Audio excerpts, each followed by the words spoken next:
This is Independent Talk on Power 106 FM. Food for the Poor in collaboration with the European Union Banana Support Program recently launched the Economic Diversification Program for banana-producing parishes. And joining us to discuss it, Ron Burgess, Senior Director, Recipient Center, Food for the Poor, and Mr. Norval Bedward, agriculturalist, also with Food for the Poor. Mr. Burgess, good morning. Morning, Gia. How are you? I'm doing great today. Good to have you on with us. And Mr. Bedward, how are you? I'm okay. How about you? Wonderful. Now, let me start with you, Mr. Burgess. Clearly, this is going to be a very important program. The European Union has been, over quite a number of years, providing financial support for those persons who are in banana farming here in Jamaica. And this is an extension of the kind of services that they're offering. Tell us the life of this particular program. It's an 18-month program. I also want to, before I go on, say morning to all our farmers and participating farmers in this particular program.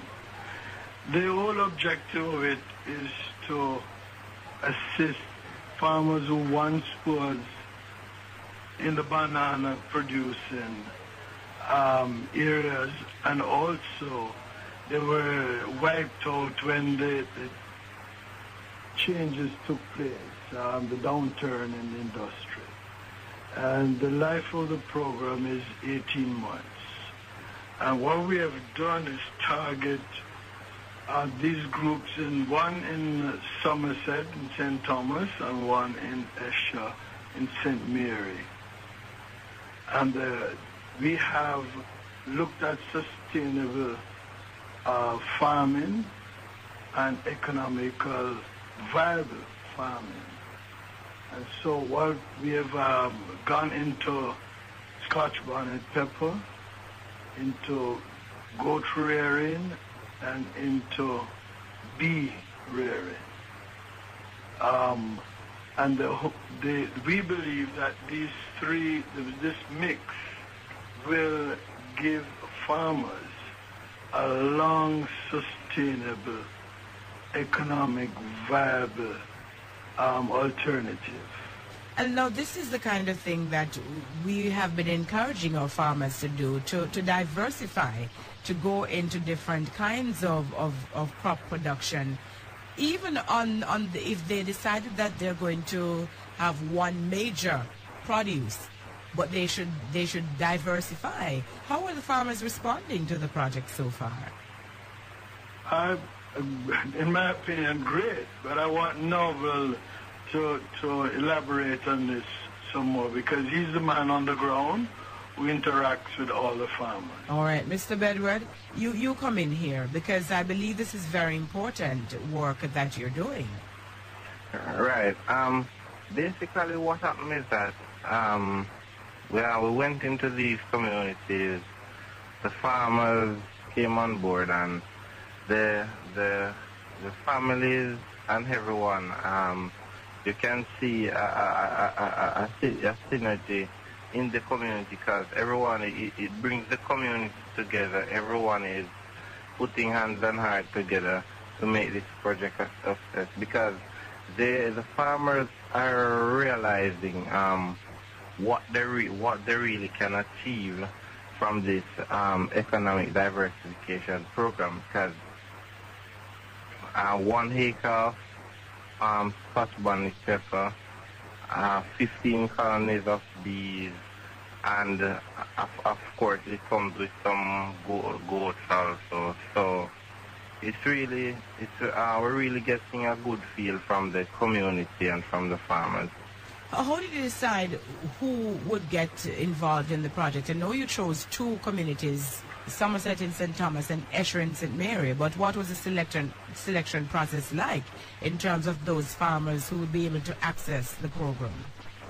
All right. First and foremost, we went into the community and we met with RADA, right? Because you know, RADA is the main source that gives the farmers technical advice and register the farmers and so forth. So we went to RADA, and the selection process took a couple of months. We had at one point in Hesha, we had like 40 or so persons, and we went through and it was a kind of a slightly tedious selection process because we went through, we interviewed the farmers and so forth, and we visited the sites and so forth, and we selected the most suitable 20 persons in each location. So you really had you really had your work set out for you. Right. Now, let us bring in back Mr. Burgess, because one of the things I find very interesting about this is the fact that Food for the Poor is in fact involved in a project like this. Because rather than giving a handout to people, here it is that you're giving them the opportunity to earn for themselves. Yes. One of the major thrusts of Food for the Poor is not only to give, but to create sustainability. And so, in many of our projects, outreach, away from just building a house and giving out food, we're into fishing too, and we create sustainability. And we really have created a synergy in all our various areas of service to our country. And this one is very exciting for us because it is an amazing thing, as Minister Clark, Agriculture Clark indicated, that the young farmers are so interested and so involved. These are youngsters who have graduated from farm school and didn't know what to do because they inherit their parents' crop. They weren't getting any support, and the knowledge was just sitting there, and many were doing other things outside of what they went to study. And here they have joined with us to aggressively cultivate and go into areas never been in before, like the bee. And this was the first time some of them went into it. Very interested to know that we have women that are part of the whole program. And they have got themselves so involved that we can only see success down the road. Mr. Bedwell, the fact that you have young people, and I would imagine some older persons who had been in farming before, working together on this particular project, how do you think this will affect the outcome of the project? Well, basically, it will serve as an encouragement to bring, because if you look at the average age of our farmers in Jamaica, it's way up there. So what it will do, it will encourage more young persons in going into agriculture, in terms of making a sustainable living for them and their families. Because what you find now is that most young persons don't want to go into agriculture because they see it as this back-breaking work, that a farmer with a hoe and a pickaxe and this back-breaking work and dirty clothes. No, we're trying to change that mentality and bring more young persons into farming. And it's important to point out as well that when we look at farming, traditionally you've thought of farming as that person who is going out to work the ground, till the soil with his hoe, his pickaxe, his fork.